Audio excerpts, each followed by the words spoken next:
तो hello and नमस्कार, स्वागत है दोस्तों आप सभी लोगों का एक और नए वीडियो लेक्चर में।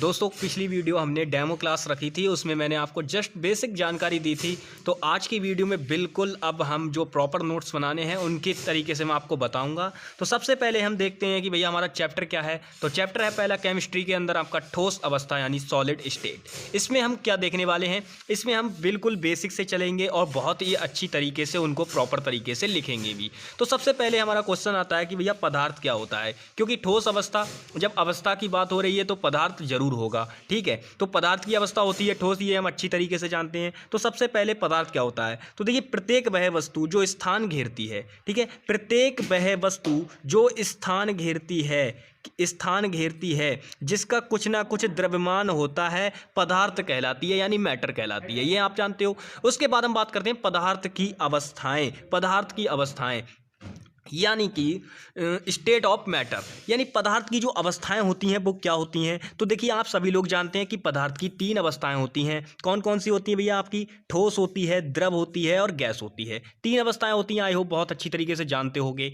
अब मैं इनकी थ्योरी तो नहीं लिखने वाला क्योंकि आप बहुत अच्छी तरीके से इनके बारे में जानते हो, लेकिन फिर भी मैंने आइडिया लिया है तो उसके लिए मैंने लिख रखा है। देखिए ठोस होता है, उसकी आकृति और आयतन दोनों कैसे होते हैं, निश्चित होते हैं। अब क्यों होते हैं निश्चित, उसका कारण ये है क्योंकि इनके 2 कणों के मध्य, ठोस होगा तो उसके 2 कणों के मध्य लगने वाला जो अंतरा आणविक बल होगा वो बहुत ज़्यादा प्रबल होता है। कितना होता है, बहुत ज़्यादा प्रबल होता है, जिसके लिए उसकी आकृति भी निश्चित हो जाती है और आयतन भी निश्चित रहता है। उसके बाद आते हैं द्रव। अब ये बात ध्यान रखना, द्रव की आकृति अनिश्चित होती है लेकिन आयतन निश्चित होता है। ये इसलिए हो जाता है क्योंकि जो अंतरा आणविक बल होता है वो द्रव में क्या होता है, ठोस की अपेक्षा, द्रवों में क्या होता है, ठोसों की अपेक्षा थोड़ा सा कम होता है। क्यों होता है, क्योंकि मैं अगर आपको स्ट्रक्चर दिखाऊं तो मैं चलिए यहाँ पे दिखाता हूं आपको स्ट्रक्चर बनाकर। आप स्ट्रक्चर देखिएगा इसका कैसा होता है। स्ट्रक्चर देखिए, यहाँ पर देखिए जरा ध्यान से, यहाँ पर मैं दिखाता हूँ आपको, पहले स्ट्रक्चर ही दिखाता हूँ। ये देखिए, ये इस तरीके से होता है। जैसे मैं यहाँ पे ये क्या बनाया, एक ये कोई ठोस है, ये ठोस है। अब ये ठोस है तो इसमें क्या होगा, ध्यान दीजिए, ये ठोस है तो इसके कण जो होंगे, अवयवी कण, वो बहुत पास पास हैं। जब पास पास हैं तो मैं अगर इन 2 कणों की बात करूं तो इनके मध्य जो खाली स्थान होगा, चाहे वो भले ही नैनोमीटर में ही क्यों ना हो, मैंने कल भी बताया था कि नैनोमीटर क्या होता है, सबसे छोटी दूरी होती है। नैनोमीटर ही क्यों ना हो, दूरी की सबसे छोटा मात्रा क्या होता है, नैनोमीटर होता है। ठीक है, अब चाहे ये सबसे छोटा ही क्यों ना हो, सबसे छोटा यहाँ पे बहुत ही कम स्थान होगा, खाली स्थान, लेकिन यहां पे जो अंतरा आणविक बल होगा 2 कणों के मध्य, वो आपको पता है ठोसों में कैसा होता है, बहुत ज्यादा प्रबल होता है। अब वहीं हम, जब ये तो होगी ठोस की बात, ये किसकी बात हो गई, ठोस की, ये तो ठोस की बात हो गई। लेकिन वहीं जब हम द्रव में पहुंचते हैं तो ये क्या हो जाता है, कुछ इस तरीके से इसके कण हो जाते हैं। द्रव के कण कुछ इस प्रकार से होते हैं, मतलब थोड़े से दूर हो जाते हैं, ज्यादा दूर नहीं होते हैं। तो अगर मैं इन 2 कणों के मध्य अगर देखूं तो यहाँ पे खाली स्थान थोड़ा सा ज्यादा हो जाता है, और जब खाली स्थान थोड़ा सा ज्यादा हो जाएगा, 2 कणों के मध्य स्थान थोड़ा ज्यादा हो जाएगा, तो ये क्या हो जाएगा, इनके मध्य जो अंतरा आणविक बल होगा वो ठोसों की अपेक्षा थोड़ा कम हो जाएगा।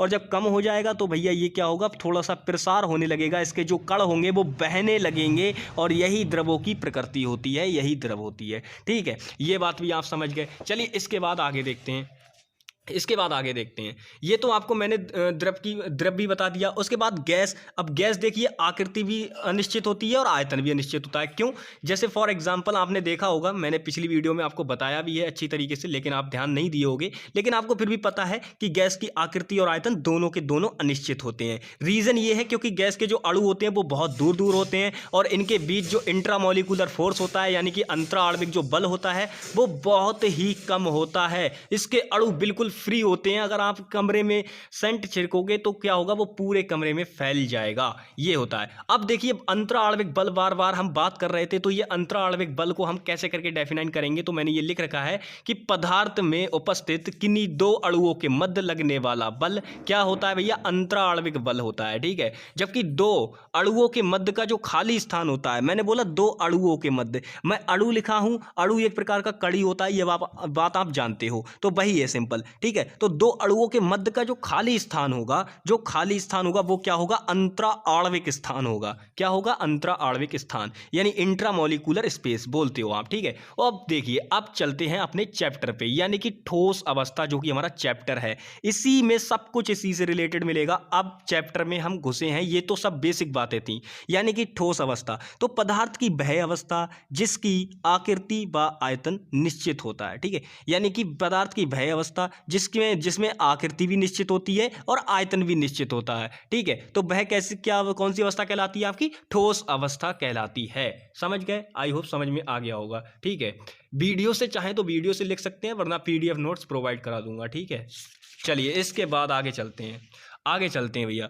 आगे क्या है, ठोसों के गुण, यानी प्रॉपर्टीज ऑफ सॉलिड आप बोल सकते हो। तो ठोसों के जो गुण होते हैं वो क्या क्या होते हैं, देखिए इसकी परिभाषा में ही इसके सारे गुण मिल जाएंगे आपको। एक दो हैं जो मैं बताऊंगा अलग से, लेकिन परिभाषा में ही, जैसे पहली परिभाषा क्या थी, हम ठोसों के बारे में अच्छी तरीके से जानते हैं कि इनकी आकृति और आयतन निश्चित होता है। लो भाई, पहला गुण मिल गया आपको। दूसरा गुण क्या है कि इनके कणों के मध्य लगने वाला जो अंतरा आणविक बल होता है वो प्रबल होता है, ये भी मैंने आपको परिभाषा में बताया था, ये भी आपको मिल गया। तीसरा क्या होता है भैया, तीसरा होता है कि इसमें असंपीड्यता का गुण पाया जाता है। अब ये शब्द आपको घुमा देगा, असंपीड्यता, ये क्या होता है भैया, इसके बारे में बताओ। संपीड्य माने होता है किसी भी वस्तु को दबाना। एक बात बताओ, ये कोई ठोस है, अब ये सॉफ्टनर है, अब ये ठोस है, मैं इसको दबाऊंगा तो ये दबेगा क्या, बताओ, इसके आकार में कोई परिवर्तन हो रहा है, यानी कि ये असंपीड्य है, ठीक है, यानी कि ये असंपीड्य है। और ये है क्या भैया, जरा बताओ, ये कोई द्रव है या कोई गैस है, ये ठोस है, आपको सीधे दिख रहा है ये ठोस है, ठीक है। तो ये ठोसों में क्या है, असंपीड्यता का गुण पाया जाता है, ठीक है। उसके बाद हम बात करते हैं, इनका जो गलनांक होता है और क्वथनांक होता है वो निश्चित होता है। गलनांक और क्वथनांक इनका कैसा होता है भैया, उच्च होता है। जैसे जल का आपने देखा होगा, जो क्वथनांक होता है वो कितना होता है, 100 डिग्री सेल्सियस होता है, और गलनांक 0 डिग्री सेल्सियस होता है, ठीक है। उसके बाद हम बात करते हैं ठोसों के वर्गीकरण, यानी कि जो है हमारा क्लासिफिकेशन ऑफ सॉलिड, उसके बारे में अब हम बात करेंगे। तो देखिए, सबसे पहली बात कि जो ये ठोसों का जो वर्गीकरण किया जाता है वो अवयवी कणों के आधार पर किया जाता है। ये बात ध्यान रखनी है, किसके, अवयवी कणों के आधार पर ठोस दो प्रकार के होते हैं, ठीक है। यानी कि अवयवी कणों के आधार पर हम ठोसों का वर्गीकरण करते हैं, और अवयवी कणों के आधार पर जो हमारे ठोस होते हैं वो दो प्रकार के होते हैं। अब ये दो प्रकार भैया कौन कौन से हैं, तो देखिए ठोसों के दो प्रकार होते हैं, एक तो आपका होता है क्रिस्टलीय ठोस और दूसरा होता है भैया अक्रिस्टलीय ठोस, ठीक है। अब हम बात करते हैं कि क्रिस्टलीय ठोस और अक्रिस्टलीय ठोस को हम परिभाषित कैसे करें, ठीक है। तो हम बात करेंगे क्रिस्टलीय ठोस। तो क्रिस्टलीय ठोस के ये तो मैंने गुण लिख रखे हैं, लेकिन इनकी आपको डेफिनेशन किस प्रकार से लिखनी है, तो आप इनकी डेफिनेशन कुछ इस प्रकार से लिख सकते हो, मैं यहाँ पे लिख कर दिखा रहा हूँ ताकि आपको कोई दिक्कत ना हो, ठीक है। तो देखिए क्रिस्टलीय ठोस को आप कैसे करके लिखोगे, क्रिस्टलीय ठोस को लिखोगे, मैं यहाँ पे लिख रहा हूँ, वे ठोस जिसकी आकृति एक निश्चित ज्यामिति में होती है। वे ठोस जिसकी आकृति एक निश्चित ज्यामिति में होती है क्रिस्टलीय ठोस कहलाते हैं। बस इतनी सी बात है, क्रिस्टलीय ठोस कहलाते हैं, ठीक है।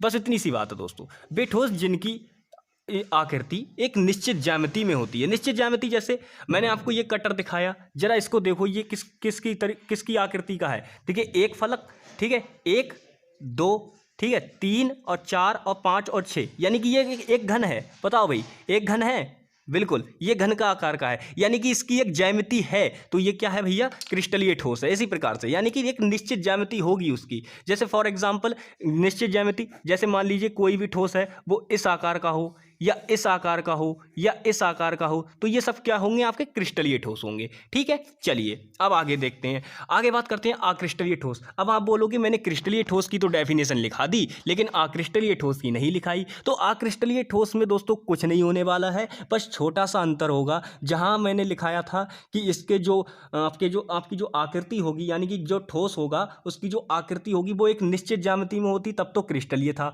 लेकिन जब ये उल्टी हो जाएगी, यानी कि निश्चित ज्यामिति में नहीं होगी तो वो अक्रिस्टलीय ठोस होगा। अब हम बात करते हैं, देखिए इसका पहला गुण क्या होता है क्रिस्टलीय ठोस का, कि इनके कण निश्चित ज्यामिति में नहीं होते हैं भैया। निश्चित ज्यामिति में होते हैं किसके, क्रिस्टलीय के, और अक्रिस्टलीय के निश्चित ज्यामिति में नहीं होते। ठीक है, अगर क्रिस्टलीय और अक्रिस्टलीय में अंतर भी आ जाए तब भी आप लिख सकते हो, बिल्कुल एक ही जगह से 2-3 क्वेश्चन आपके सॉल्व हो रहे हैं।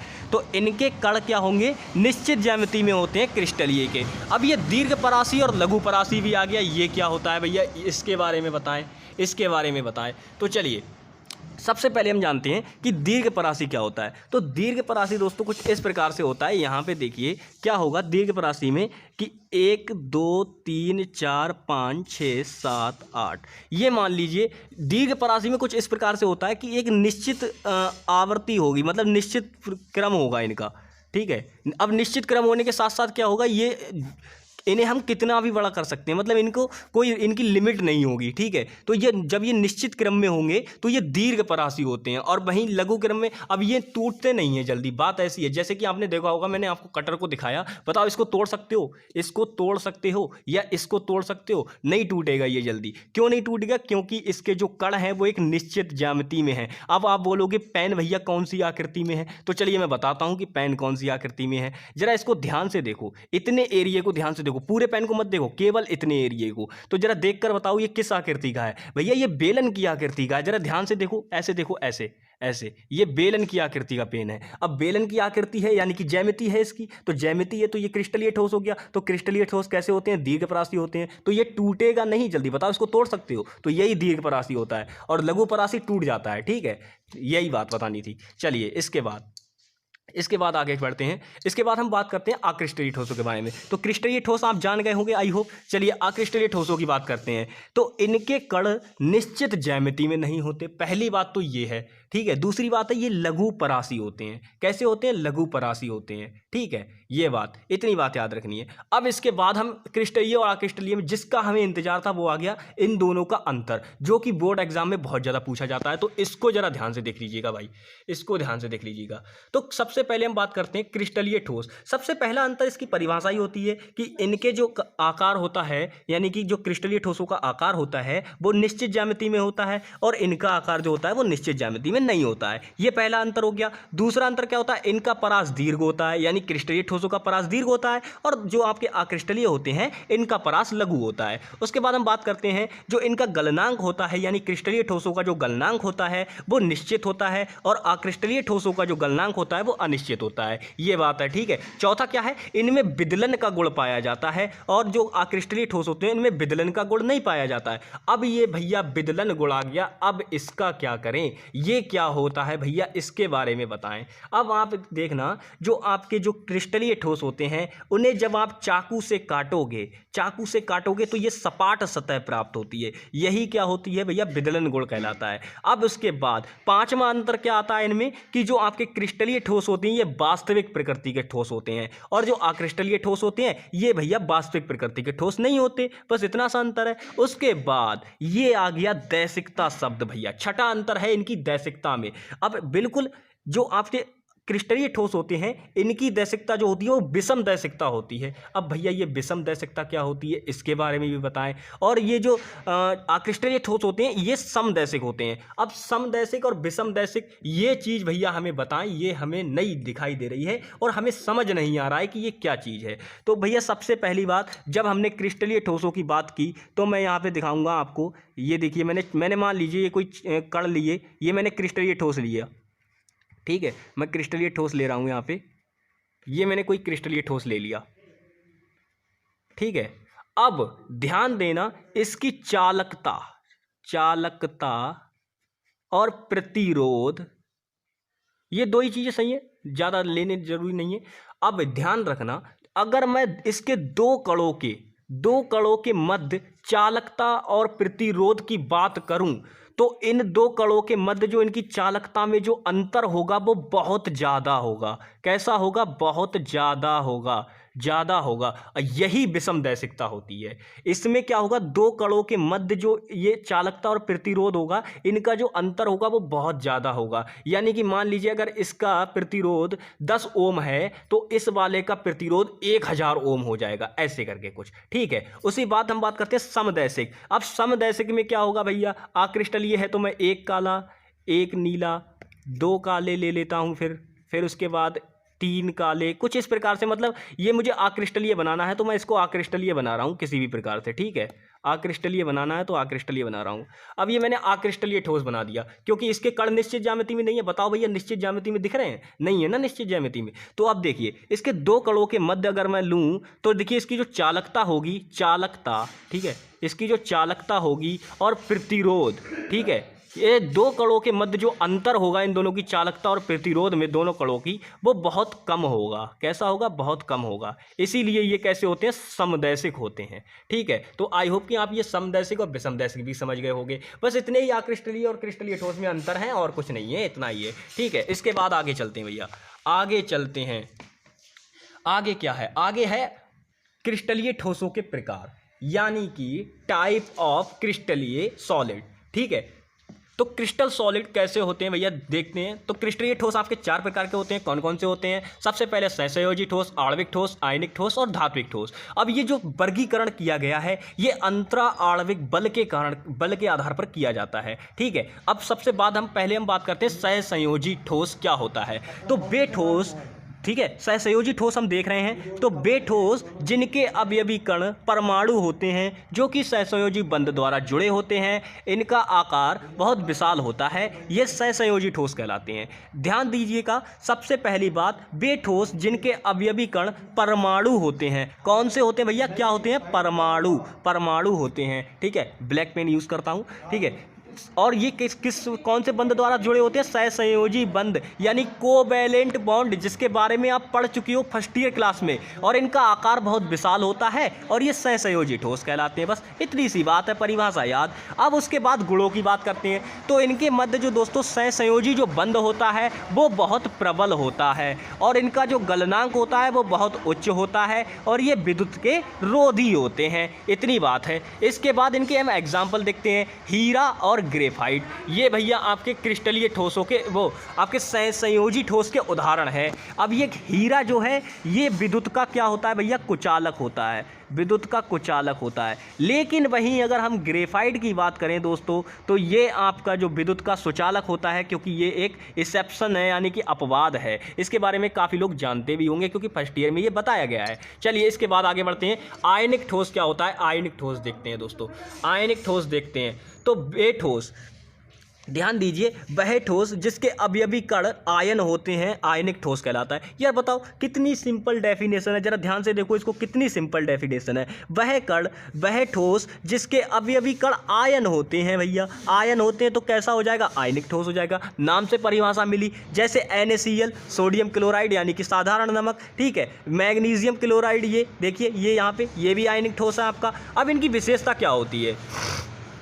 सबसे पहले इनकी विशेषता क्या होती है कि इनमें धनात्मक तथा ऋणात्मक आयन होते हैं। अरे भाई, जब आयन से बन रहे हैं तो इनमें धनात्मक तथा ऋणात्मक आयन तो होगा ही। जैसे NaCl लिया आपने, क्या लिया था भैया? NaCl। अगर मैं इसके आयनों में इसको तोड़ूं, किसी भी प्रकार से तोड़ूं, तो क्या बनेगा? मुझे मिलेगा Na+ और Cl-। बताओ भाई, मिलेगा? बिल्कुल यस, यही है। ठीक है, तो ये क्या मिला? प्लस माइनस, यानी कि धनात्मक और ऋणात्मक आयन मिला। तो भाई ये इसकी विशेषता है। उसके बाद ये जो आयन हैं ये आपस में जो जुड़े हुए हैं, यानी कि Na, ठीक है, सिंगल बॉन्ड Ca। अब ये आप बोलोगे कि भैया मैंने ये क्यों किया? क्योंकि इनमें क्या होगा? एक इलेक्ट्रॉन दे देगा, एक इलेक्ट्रॉन का त्याग करेगा। कौन भैया करेगा त्याग करेगा, एक इलेक्ट्रॉन का इनमें त्याग हो जाता है, जिसके कारण ये क्या होता है? प्रबल वैद्युत संयोजी बंध द्वारा जुड़े होते हैं। किसके द्वारा जुड़े होते हैं? ये जुड़े होते हैं भैया आपके प्रबल वैद्युत संयोजी बंध द्वारा। प्रबल वैद्युत संयोजी बंध द्वारा जुड़े होते हैं। कौन? आपके आयनिक ठोस। ठीक है, ये गलित अवस्था में विद्युत के सुचालक होते हैं और जबकि ठोस अवस्था में विद्युत के कुचालक होते हैं। ये क्वेश्चन आपने फर्स्ट ईयर क्लास में पढ़ा था। ये क्वेश्चन आपने फर्स्ट ईयर क्लास में पढ़ा था कि ये गलित अवस्था में विद्युत के सुचालक होते हैं और ठोस अवस्था में विद्युत के कुचालक होते हैं। क्यों होते हैं? क्योंकि जब ये ठोस अवस्था में होते हैं तो क्या होता है, इनके आयन मुक्त नहीं होते, इनके आयन जो होते हैं वो मुक्त नहीं होते, जिसके कारण क्या होता है कि ये विद्युत के कुचालक होते हैं। लेकिन जब हम इन्हें घोल देते हैं, जैसे मान लीजिए मैं आपको इसकी रिएक्शन दिखाता हूँ करके, रिएक्शन दिखाता हूँ दोस्तों, इसकी रिएक्शन दिखाता हूँ। जैसे मैंने बोला NaCl, अब आप बोलोगे नमक है। अब नमक का जो ठोस है इसको आप इसमें करंट प्रवाहित करोगे, नहीं होगा, बिल्कुल नहीं होगा। क्यों नहीं होगा? क्योंकि ये आपका आयनिक ठोस है। अब आयनिक ठोस है तो इसके आयन क्या हुए हैं, अभी बंधे हुए हैं, जुड़े हुए हैं इसके आयन, तो ये आयनिक ठोस है, इसलिए इसमें कुछ भी नहीं होगा, अभी करंट फ्लो नहीं होगा। लेकिन जैसे ही हम इसको जल में घोल देंगे, इसका जल अपघटन जैसे ही हम करेंगे तो ये बन जाएगा Na+ और Cl-। अब इससे क्या होगा भैया, इससे क्या होगा, अब ये विद्युत का चालन करेगा भैया, अब ये विद्युत का चालन करेगा। क्यों करेगा? क्योंकि ये इसके आयन मुक्त हो गए ना, NH भी अलग हो गया, प्लस आयन भी अलग हो गया, Cl यानी कि माइनस आयन भी, ऋणात्मक आयन भी अलग हो गया। अब जब ये आयन मुक्त हो गए, अब भैया नमक का विलयन आपको जोरदार करंट मारने के लिए तैयार है। बस इस प्रकार से ये रिएक्शन थी, तो इसको देख लीजिएगा, सिंपल। ठीक है, उसके बाद हम बात करते हैं धात्विक ठोस। अब नेक्स्ट आ जाइए धात्विक ठोस। तो आवर्त सारणी में 80 परमाणु क्रमांक से ऊपर वाले जो तत्व हैं वो मिलकर क्या बनाते हैं, धात्विक ठोस बनाते हैं। धात्विक ठोसों की विशेषता क्या होती है, ये धात्विक, इनमें जो बंध होता है यानी कि जिसके द्वारा ये जुड़े होते हैं वो धात्विक बंध होता है। ये विद्युत के सुचालक होते हैं। विद्युत के सुचालक क्यों होते हैं? क्योंकि धातुएं विद्युत के सुचालक होती हैं भाई, धातुएं विद्युत के सुचालक होती हैं, तो ये ठोस भी कैसे होंगे, विद्युत के सुचालक होंगे। अब इनमें धातुओं में तुम्हें पता है आघात वर्धनता और तन्यता का गुण पाया जाता है, तो सिंपल इनमें भी पाया जाएगा, धात्विक ठोस में भी ये गुण पाए जाएंगे। चलिए उसके बाद हम बात करते हैं आणविक ठोस। आणविक ठोस की बात करते हैं दोस्तों, आणविक ठोस की बात करते हैं। आणविक ठोस क्या होता है? वे ठोस जिनके अवयवी कण अणु होते हैं। यार आणविक यानी कि अणुओं से मिलकर बनने वाला ठोस कौन सा होगा? आणविक ठोस होगा। तो कौन कौन सा है? जैसे ऑर्गन है, यूरिया है, जल है। अब ये जल भैया मैंने ठोस में क्यों लिया? भैया ये आणविक है इसीलिए इसको मैंने लिया, लेकिन मैंने लिख रखा है कि ये क्या है, एक द्रव है। ठीक है, उसके बाद इसकी विशेषताएं क्या है? तो सबसे पहले इनमें प्रबल आणविक बल होता है और ये विद्युत के कुचालक होते हैं। अब रुको, यहाँ पर एक क्वेश्चन दिमाग में उठ गया होगा, बिल्कुल एक क्वेश्चन आपके दिमाग में उठ गया होगा, आपने नोटिस कर लिया होगा यहाँ पे कि ये मैंने बोला विद्युत के कुचालक, लेकिन मैंने यहाँ पे जल लिया। आप बोलोगे अगर आप भींजे हुए हो और चटकनी खोल दो यानी स्विच खोल दो तो जोरदार करंट लगता है, तो भैया ऐसा कैसे हो गया? आपने विद्युत के कुचालक क्यों बोला आणविक ठोसों को? आपको तो सुचालक कहना चाहिए था। अरे नहीं भाई, जो शुद्ध जल होता है, बिल्कुल शुद्ध जल होता है, जिसमें जो अणुओं का जो अनुपात होता है वो 1:8 होता है, वो आपको करंट नहीं मारेगा, अशुद्ध जल करंट मारता है। ठीक है, तो इसीलिए ये क्या होगा, विद्युत के कुचालक होते हैं। ये बात याद रखना। अगर आपसे पूछ ले कि जल विद्युत का सुचालक है या कुचालक, तो भैया जल विद्युत का कैसा है, कुचालक है, लेकिन शुद्ध होना चाहिए, जिसमें अणुओं का जो अनुपात होगा हाइड्रोजन और ऑक्सीजन के, वो क्या होगा, 1:8 होगा। चलिए आणविक ठोसों के प्रकार देखते हैं। अब ये आणविक ठोसों की विशेषता पढ़ ली, आणविक ठोसों के बारे में जानकारी भी ले ली, तो अब हम बात करते हैं कि आणविक ठोसों के प्रकार। तो दोस्तों आणविक ठोस आपके 2 प्रकार के होते हैं, अध्रुवीय और ध्रुवीय। अब अध्रुवीय और ध्रुवीय कैसे होते हैं भैया? तो अध्रुवीय क्या होते हैं? ये अध्रुवीय अणु और परमाणुओं से मिलकर बने होते हैं और ये प्रबल सहसंयोजी बंध द्वारा जुड़े होते हैं। जैसे कि हाइड्रोजन लिया है इन्होंने, हाइड्रोजन नाम का एक आणविक ठोस इन्होंने लिया है। तो हाइड्रोजन में हम जानते हैं कि भैया इसका परमाणु क्रमांक 1 होता है। जब परमाणु क्रमांक 1 होता है तो ये एक इलेक्ट्रॉन की साझेदारी कर लेगा आपस में, तो ये क्या बनेगा, आणविक ठोस बनेगा। उसके बाद हम बात करते हैं, उसके बाद दोस्तों देखिए, उसके बाद हम बात करते हैं कि ध्रुवीय कौन कौन से होते हैं। अभी मैं इनमें अंतर बताऊंगा क्योंकि डिफरेंस बताए बिना काम नहीं चलेगा, ये तो मैं परिभाषा बता रहा हूं। अब बात करते हैं ध्रुवीय आणविक ठोस। तो तो ये ठोस, ये क्या होते हैं, ये ठोस ध्रुवीय परमाणुओं से मिलकर बनते हैं। जैसे आपके लिए उदाहरण लिया मैंने HCl।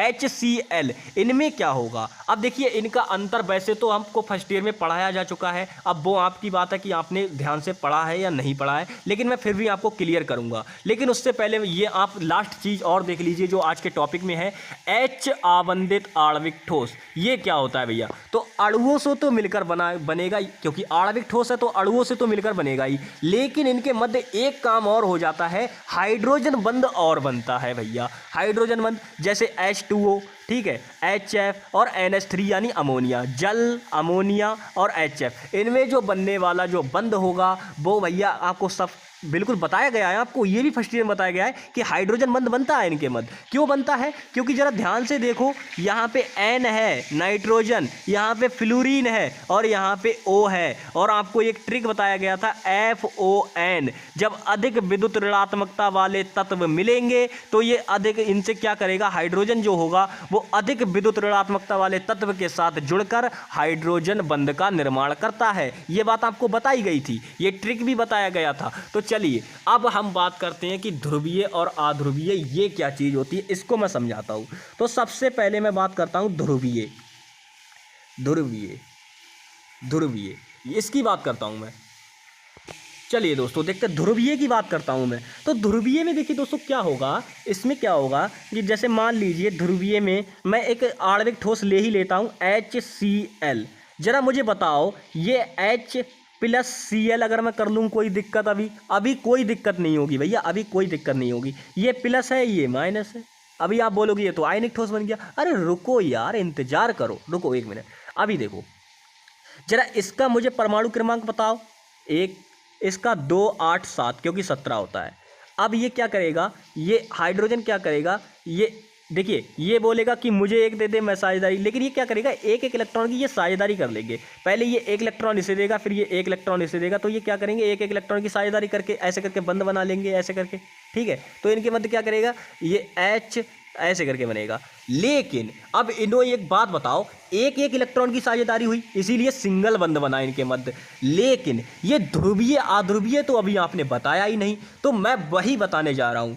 ये ध्रुवीय और अध्रुवीय इसलिए होता है क्योंकि इसका रीज़न ये है, जिसकी विद्युत ऋणात्मकता ज़्यादा होगी, इलेक्ट्रॉन उसके पास रहता है, वही आपकी ध्रुवीय और अध्रुवीय कहलाती है। जैसे ये बताओ, ये हाइड्रोजन की विद्युत ऋणात्मकता ज़्यादा होगी क्या, नहीं होगी ना, क्योंकि सबसे ज़्यादा जो क्षमता होती है वो किसकी होती है, क्लोरीन की होती है। क्लोरीन एक हैलोजन है, इसीलिए तो ये हाइड्रोजन, वैसे हाइड्रोजन को अभी हैलोजन के साथ में रखा गया है, लेकिन ये विवादप्रद है, लेकिन ये विवादप्रद नहीं है, ये बिल्कुल एग्जैक्ट है, इसीलिए इसकी विद्युत ऋणात्मकता क्षमता हाइड्रोजन से ज़्यादा होगी। तो ये जो साझे के इलेक्ट्रॉन होंगे वो ऐसे रहेंगे, यानी कि हाइड्रोजन की तरफ। तो ये जो सहसंयोजी बंध बना है प्रबल तो होगा, प्रबल तो होगा, लेकिन ये जो ठोस बनेगा इनसे मिलके, HCl से मिलके, ये कैसा होगा भैया आपका, ये आपका हो जाएगा H आवंदित आणविक ठोस, और ये ध्रुवीय, ध्रुवीय आणविक ठोस होगा। कैसा होगा भैया, ये ध्रुवीय आणविक ठोस होगा।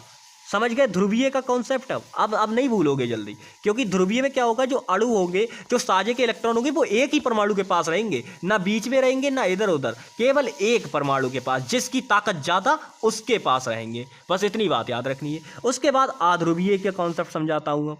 अब अध्रुवीय बताता हूँ क्या होता है। चलिए अध्रुवीय देखिए, अध्रुवीय में क्या होगा, दो समान प्रकार के परमाणु ले लीजिए या अणु ले लीजिए, माना दो समान प्रकार के परमाणु, जैसे मैंने H और H लिया। अब H और H लिया, इसका परमाणु क्रमांक भी एक, इसका परमाणु क्रमांक भी एक, इसके पास भी एक इलेक्ट्रॉन, इसके पास भी एक इलेक्ट्रॉन। पहले इसने इससे लिया, फिर इसने इससे लिया, और बाद में ये मिलकर क्या बन गया, लो ये इस प्रकार से हुई। अब इनमें हुआ क्या है कि इनमें एक एक इलेक्ट्रॉन था, तो दोनों ने एक एक इलेक्ट्रॉन की साझेदारी कर ली, सिंगल बॉन्ड बन गया, सिंपल। तो ये क्या होगा, अब दोनों की जरा ध्यान दो, ये दोनों पहलवान बराबर ताकत के हैं, इनमें दोनों में बराबर ताकत है, दोनों की विद्युत ऋणात्मकता क्षमता भी बराबर है। ये भी अपने पास इलेक्ट्रॉन को खींचेगा, ये दो इलेक्ट्रॉन की, एक एक इलेक्ट्रॉन की साझेदारी हुई है, तो ये भी अपने साझे के इलेक्ट्रॉनों को अपनी तरफ खींचेगा, ये भी साझे के इलेक्ट्रॉनों को अपनी तरफ खींचेगा। दोनों ताकत बराबर लगाएंगे तो ना तो इधर खींचेगा ना उधर खींचेगा, ना इलेक्ट्रॉन इधर खींचेगा ना उधर खींचेगा, तो ये रहेगा बराबर में, और यही क्या कहलाता है, आपका अध्रुवीय कहलाता है भैया। यही आपका आध्रुवीय कहलाता है। बस सिंपल इतना सा कॉन्सेप्ट था। तो आई होप कि आज की वीडियो आपको समझ में आई होगी। तो मिलते हैं नेक्स्ट वीडियो में, तब तक के लिए bye bye, take care and जय हिंद दोस्तों।